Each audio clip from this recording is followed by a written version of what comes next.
Break के बाद एक बार फिर आपका स्वागत है। मंत्रालय में आज हमारे साथ हैं राजस्थान के कैबिनेट मंत्री महेंद्रजीत सिंह मालवीय। मालवीय साहब, भर्ती की बात कर रहे थे आप, और इस समय बड़ा भारी तर्क और वितर्क चल रहा है आपके डिपार्टमेंट जो भर्तियां कर रहा है उसके माध्यम से कि आप सीधी भर्ती कर रहे हैं मार्कशीट के आधार पर।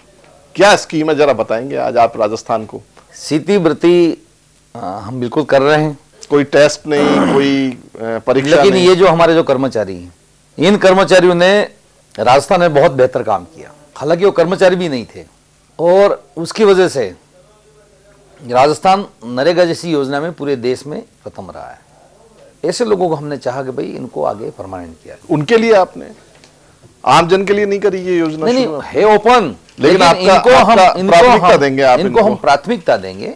नरेगा जो योजना है ये देशव्यापी योजना है, ये कोई राजस्थान की अकेली योजना नहीं है। अगर आप इस तरह से करेंगे तो ऐसा नहीं लगता कि पूरे देश में फिर इसी तरह नरेगा कर्मी आंदोलन करना शुरू कर देंगे क्योंकि राजस्थान ने उन्हें परमानेंट कर दिया? क्या बुरी बात है अगर देश के अंदर तमाम जो नरेगा में काम करने वाले लोगों का हौसला अफजाई करेंगे, जैसे राजस्थान के मुख्यमंत्री जी कर रहे हैं? क्या बुरी बात है? इससे देश की ताकत ही तो बड़ी है। मतलब राजस्थान बोर्ड जो आपका अपना बोर्ड है, अगर उसने किसी ने 10th की परीक्षा दी है या सीनियर सेकेंडरी दी है तो वो शायद आपके डिपार्टमेंट उसको काबिल ना माने क्योंकि उसके कम नंबर आए हैं, और जो सीबीएसई से पास होके आया है वो उसके ज्यादा नंबर आए हैं, इसलिए आपका डिपार्टमेंट उसको ले ले। बहुत बड़ा नुकसान भी इसमें होने वाला है, मुझे ऐसा लगता है। नहीं, नुकसान का हमको कोई गुंजाइश नहीं लगती है इसमें। हम पूरी तरह से पारदर्शिता के साथ में इस काम को करेंगे, और जिन व्यक्तियों ने गांव में काम किया है उनकी अटेंडेंस है, उनकी अटेंडेंस को वेरीफाई करेंगे, विकास अधिकारी की सीओ करेंगे, कलेक्टर करेंगे, और उसके आधार पर ही हम कोई गलत काम नहीं होने देंगे। आपका जो डिपार्टमेंट है इस पर एक तबादलों को लेकर के भ्रष्टाचार के बड़े आरोप लगे हैं।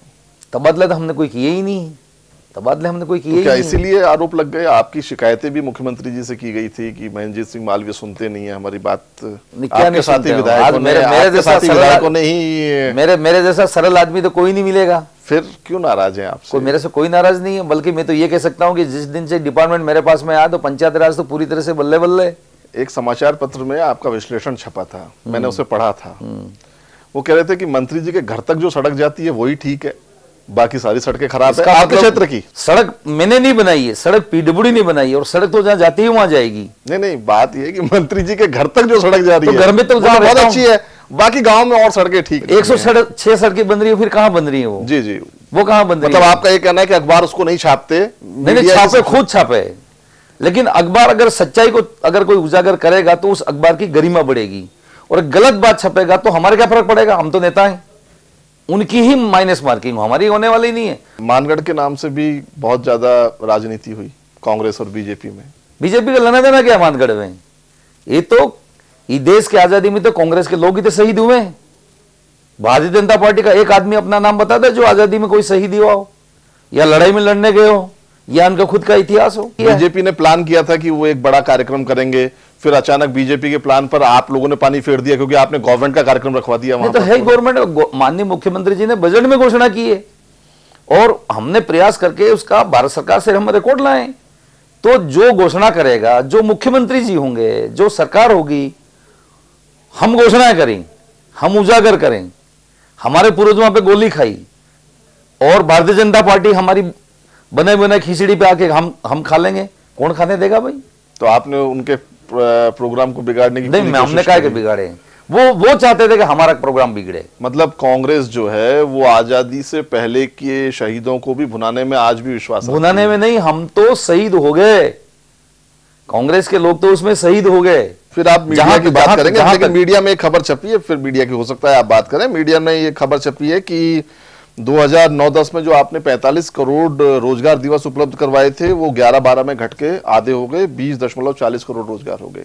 कितना नरेगा श्रमिक जो 17 लाख थे 9-10 के अंदर, 11-12 में 3 लाख 4 लाख के आसपास रहे। ऐसी खबरें छप रही हैं। अब कितनी ऑथेंटिक है? क्योंकि खबरें भी आप ही के डिपार्टमेंट से मिलती हैं, ऐसा नहीं है कि मीडिया के पास में मीडिया कोई भगवान है। बहुत खुशी है मुझे ये बात कहते हुए। मैं मीडिया से ये भी चाहूंगा कि एक दिन आप ये भी छापना पड़ेगा आपको कि अब कोई गरीब भाई गेती फावड़ा चलाने के लिए तैयार नहीं है। क्या हम जीवन भर यही करते रहेगा आदिवासी? अब धीरे धीरे आदिवासी में आर्थिक संपन्नता आ गई है। काम करना बंद कर दिया लोगों ने। आपकी तो वाक चातुर्यता मंत्री जी बहुत ही अच्छी है कि आपने तो 2 साल में इतना परिवर्तन कर दिया कि मजदूरी नरेगा के प्रति मतलब इतना सशक्त हो गया आदिवासी कि अब मजदूरी करने नहीं आ रहा। अगर हम काम दे रहे हैं और नहीं आ रहा, वो नहीं आ रहा है, तो इससे ज्यादा हमें क्या खुशी ऐसा नहीं लग रहा कि आपने अब आप टाइट हो गए हैं? हो सकता है पहले फर्जीवाड़ा बहुत ज्यादा था, अब फर्जीवाड़ा कम है, अब रियल लोगों को रोजगार मिल रहा है। भ्रष्टाचार निरोधक विभाग में अगर सबसे ज्यादा मुकदमे दर्ज हुए हैं तो वो आपके विभाग के कर्मचारियों के। बिल्कुल मैं मानता हूं, उसको जो हुए होंगे वो तो आंकड़े होंगे जी, इसको हम मैं डिनाई नहीं कर सकता। लेकिन आपने एक बात उठाई कि पहले कोई गड़बड़ होती थी, अब नहीं होती है। तो हमने तो प्रारंभ से कहा है कि ये व्यक्ति को अपना अधिकार है, संवैधानिक अधिकार है। आदमी के जेब में 1000 रुपया है, 1000 रुपया है, 1000 रुपया वो चाहता है कि मेरे तो पहले बच्चे की फीस भरूं, तो सरकार ने फीस फ्री कर दी। उसी 1000 रुपये में चाहता है कि मैं दवाई करा दूं, तो सरकार ने दवाई फ्री कर दी। उसी पैसे में वो चाहता है कि मैं खाद और बीज लाऊं, तो सरकार ने खाद और बीज फ्री कर दिया, किताबें फ्री कर दी।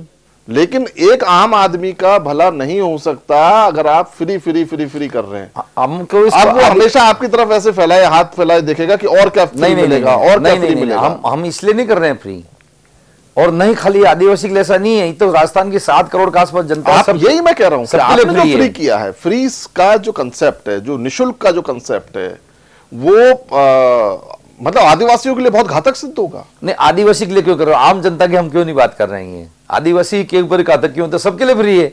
जहां तक सवाल यह है कि उससे आदमी सरकार के सामने हाथ फैलाता रहेगा, नहीं हमारी आर्थिक संपन्नता बड़ी है। अभी समय एक ब्रेक का, ब्रेक पर आप कहीं मत जाइएगा, क्योंकि आज हमारे साथ है राजस्थान के कैबिनेट मंत्री, काबीना मंत्री महेंद्रजीत सिंह मालवीय।